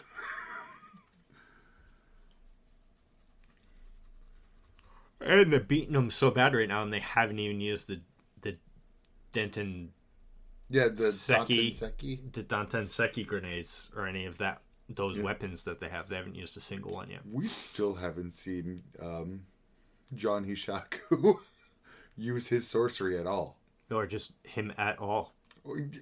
Fair. So he's probably just doing stealth ninja stuff to get in there and grab the fucking Shinuichi. Because he's definitely going to be the one that actually like puts his hand on it and gets it. Yeah. Like, again, though, maybe it just wasn't thought out very well by the author. I don't know. But the fact they put the Shinuichi up for auction in the first place makes zero sense to me. Unless, again, they specifically did that to get it into the Kabunami's hands so that they could get the Swordmaster and the blade at the same time. That's the only way I can think of it. Because otherwise, it's the stupidest thing in my mind to be like, okay, let's take the most powerful one, the one we care the most about, and we'll put that in an auction house where it's at most risk for us to lose it. On top of the fact, like, their own reasoning, which is still shady and probably bullshit, is that sword is going to cause, like, a calamity. Why would you put it closer to the dude that would want to cause that calamity? And let's give Cloud Gouger to Sojo, who just, like, is but isn't a member of the Hishaku? I don't remember him even having I think he was just a gangster. So they just gave it to him to try it out? I guess I still test run experiment. Like, flushing out what the response would be to an enchanted blade. Maybe. That or to literally bait out Chihiro. Specifically.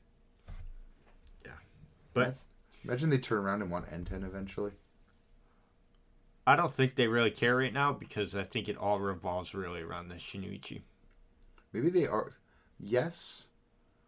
But I'm almost certain that they'd have at least feelings about the son of the guy who made the blades. Or maybe they really don't, and they were really trying to be like, let's try to spare this kid. Well, because Chihiro was there the whole time, and they chose not to kill him.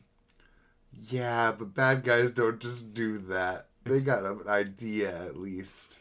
But then also, where was Enten where they stole the other ones but didn't steal Enten? Was Enten there, or did Chihiro finish Enten himself? Or did his dad give it to Shiba to give to him?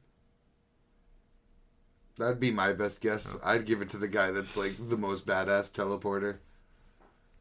And just hope it works out. Or, I wouldn't keep my fucking swords in some random blacksmith house in the middle of fucking nowhere. When you have a teleporter. Literally. Why don't you do this, right? You have a teleporter. Find someone whose sorcery has to do with seismology. Find a cavern deep underground with the seismology. Be like, oh, okay, there's a cavern right there. There's no access points to it. And have the teleporter bring the swords down there. No one would ever find them. And Shiba would be the only one to know where they are.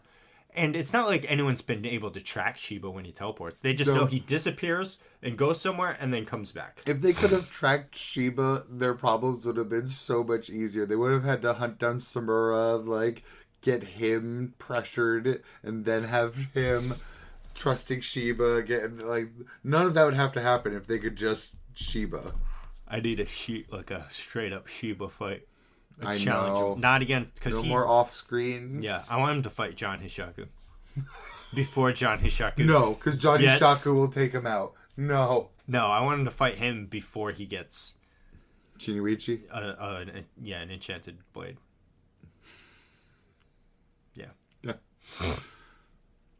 I want Shiba to show up at all to these fights, but I guess he's quite literally the Gojo problem, where if Shiba's around, there's too easy of a solution to all the problems.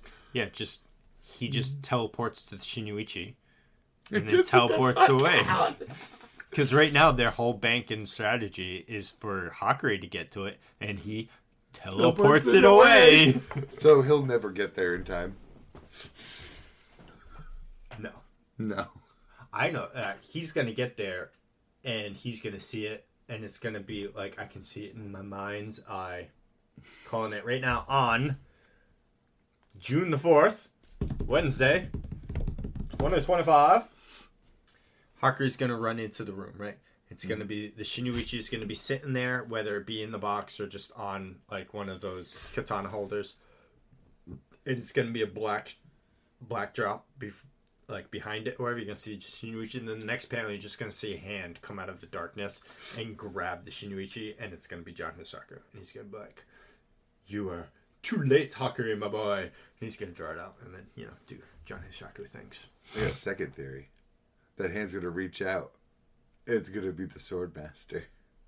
Maybe John Hisaku just wants chaos. There's some people, Mr. Wayne, that just want to see the world burn.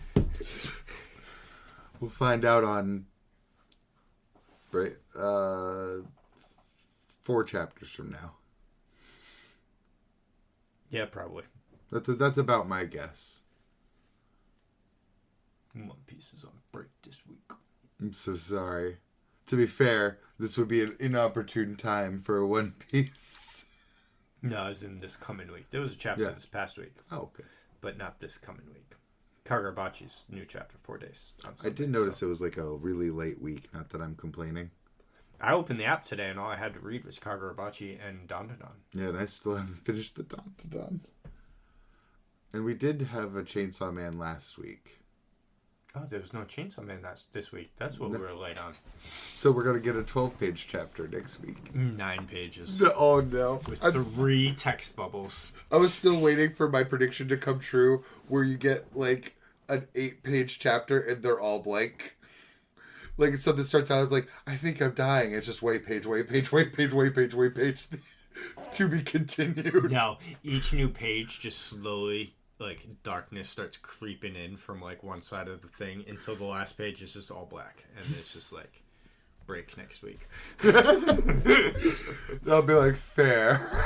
You did a lot of work this time. Yeah, rest up, buddy. But I think that's a solid place to end. We'll absolutely do deeper dives. Get back into some of the manga. Maybe. Possibly. We'll go where our hearts take us. Yes. Maybe read some of the other stuff we've been slacking on. The Magis, the Centurias. Oh, they came. The Sakamotos. You read my brain. Centuria. Oh. But yeah, that's been the Dukes of Weebdom. 109. Take care. We'll see you next week, guys. Bye-bye. Bye.